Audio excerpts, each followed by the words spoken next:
ओम श्री परमात्मने नमः। प्रिय सभी धर्म प्रेमियों, सनातन धर्म के सभी श्रोताओं, मैं आप सबको कीर्ति सुता चैनल के माध्यम से एक ऐसी रोचक कहानी कथा सुना रहा हूँ और जो आपको सुनकर बहुत अच्छा लगेगा। उस कहानी में है कि होनी क्या होती है। प्रचलन है पुरानी भाषा में कि होनी टलती नहीं। तो मैं इस संबंध में एक छोटी सी कथा सुना रहा हूँ आप लोगों को, तो इसको ध्यान से सुनना। एक समय की बात, एक राजा अपने शौक के लिए जंगल के अंदर शिकार खेलने के लिए चला गया और शिकार खेलते खेलते उसको प्यास लगी तो एक साधु की कुटिया पहुंच गया और प्रणाम किया साधु को। और उसने पूछा कि महात्मा जी एक बात बताओ, अगे होनी प्रबल कैसे होती है। उन्होंने कहा तू अपना काम करो, राजपाट संभालो, होनी को कोई टाल नहीं सकता। उन्होंने कहा फिर भी मेरे को बताओ, मैं टाल सकता हूँ। उन्होंने कहा कि तू कैसे टालेगा, जो विधाता के लेख है उसको कोई मेट नहीं सकता। बोले नहीं महाराज जी। तो बोले ठीक है, तो मेरी बात सुनो, आज से ठीक 6 महीने बाद तेरी मृत्यु होगी और भादवा का महीना होगा, अमावस की रात होगी और तू काले घोड़े पर बैठकर दक्षिण दिशा में शिकार खेलने के लिए जाएगा और फिर रास्ता भटक जाएगा और वो घोड़ा तुझे उसी दक्षिण दिशा में ले जाएगा और वहां पर तेरे को लगेगी प्यास। और जैसे ही तुझे प्यास लगेगी तो पानी की तलाश इधर उधर करेगा और वहां एक तेरे को झरना दिखाई देगा और झरना जैसे तू पानी पिएगा उसमें उस झरना की देवी प्रकट होगी और उसकी ये शर्त होगी, अगर आप मेरे से शादी करो, मुझे पटरानी बनाओ, तो मैं इस झरने का पानी पीने दूंगी, अन्यथा नहीं। अब राजा के प्राण संकट में थे। अब उसने मन ही मन में सोचा कि वो महात्मा ने बताया वो बात सारी ठीक होती जा रही है। तो एक दिन ऐसा ही हुआ, राजा के मन में आया कि मैं शिकार खेलूं। तो शिकार खेलने के लिए उसने वजीर मंत्रियों को बुलाया। उन्होंने कहा जाओ घुड़साल से वो काला रंग का घोड़ा लेकर आओ। तो उन्होंने कहा महाराज सारे घोड़े बीमार हैं, एक घोड़ा ठीक है। तो उन्होंने कहा ठीक है, उसी को ले आओ। अब उसी काले घोड़े पर बैठकर राजा जब शिकार करने गया तो मंत्रियों ने सलाह दी कि महाराज आज वही तिथि है, वही महीना है और वही समय है, आप आज मत जाओ। लेकिन होनी प्रबल होती है जो होकर रहती है। राजा ने कहा कि हम दक्षिण दिशा में नहीं जाएंगे और चले भी गए तो हम उससे शादी नहीं करेंगे। तो मंत्रियों की बात, वजीरों की बात नहीं मानकर राजा चला गया और जैसे ही जंगल में पहुंचा राजा तो वहां पर घोड़ा तेज गति से कभी इधर कभी उधर दौड़ रहा था और एक तरिया चौराहे जैसा आके रास्ते में तो वो राजा रास्ता भटक गया और राजा उसी दक्षिण दिशा में चला गया और शिकार की तलाश में राजा इतना थक गया था कि उसको अब प्यास लगी। अब प्यास लगी तो उसने चारों तरफ निगाह फैला कर देखी तो कोई पानी का साधन ही नहीं है। तब राजा को वो बात सारी घूम रही थी चित्त में। अब वो महात्मा ने जो मुझे बताया था वो घटना तो घट रही है, लेकिन उन्होंने कहा कि हम उसे शादी नहीं करेंगे।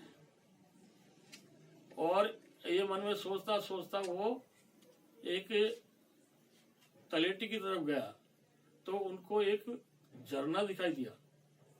तो झरने से पानी बहुत साफ निर्मल पानी आ रहा था। तो राजा को ये समझ में आ गया अब पानी तो मिल ही गया अपने को। तो जैसे ही उस राजा ने पानी पीने के लिए अपने दोनों हाथों से अंजलि बढ़ाई और हाथ डालकर पानी पीने की कोशिश करी, तभी उसमें एक देवी प्रकट होगी और जैसे ही वो देवी प्रकट हुई, राजा से कहा हे राजन, इस झरने का पानी आप तब पी सकते हो जब तक आप मेरे से शादी करोगे। आप यदि मुझसे शादी नहीं करोगे तो मैं आपको पानी नहीं पीने दूंगी। अब राजा ने कहा, विचार किया, अगर प्राण तो जा ही रहे हैं प्यास के मारे। उन्होंने कहा मैं आपकी बात को स्वीकार करता हूँ और मैं आपको मेरे साथ शादी करके ले चलूंगा और आपको पटरानी बनाऊंगा। अब राजा उसको लेकर राज्य में आ जाता है और अपने महल में जाकर उसका अलग व्यवस्था कर देता है। अलग व्यवस्था करते ही वो रानी ने कहा कि आप मेरे महल में आओ। और जैसे ही राजा महल में गया और वो अंतर्ध्यान होगी और राजा की मौत होगी।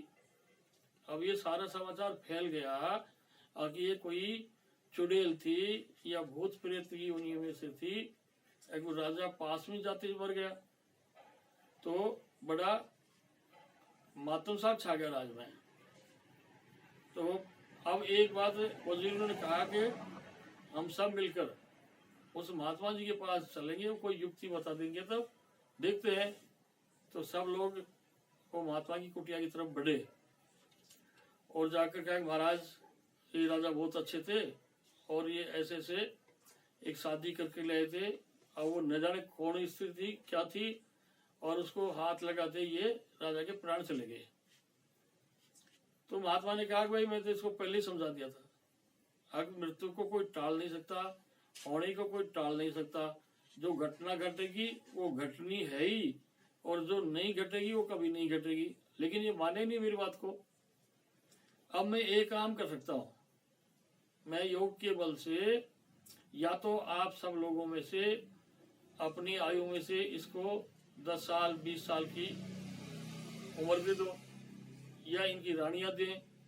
तो उन सब लोगों ने मना कर दिया कि हम तो नहीं दे सकते।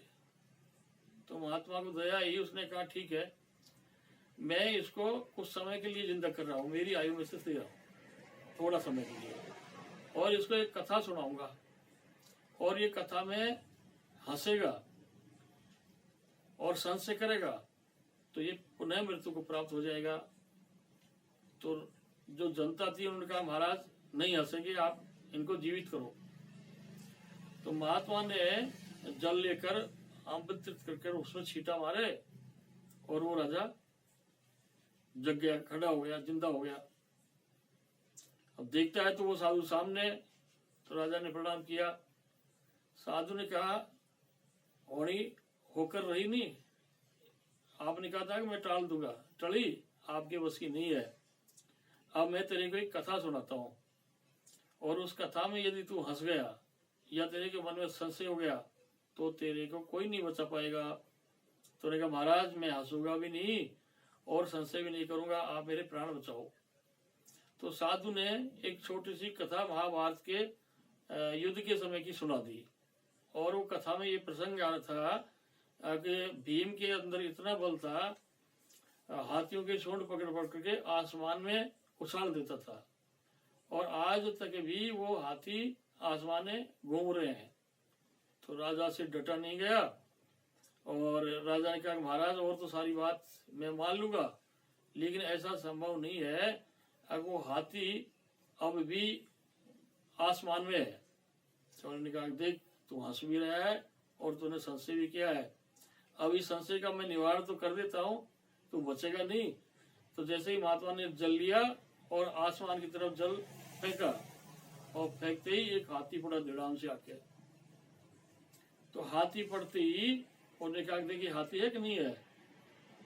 तो जनता ने कहा महाराज जी हाथी तो है। तो मैं इस कहानी के माध्यम से ये कहना चाहता हूँ, जीवन के अंदर जो घटना घटेगी उसको कोई भी टाल नहीं सकता। इसलिए आप सबको तनाव मुक्त और चिंता मुक्त रहना चाहिए। बस अपने वर्तमान का ध्यान रखें। इसी आशा के साथ आप सबको मेरा बहुत बहुत धन्यवाद।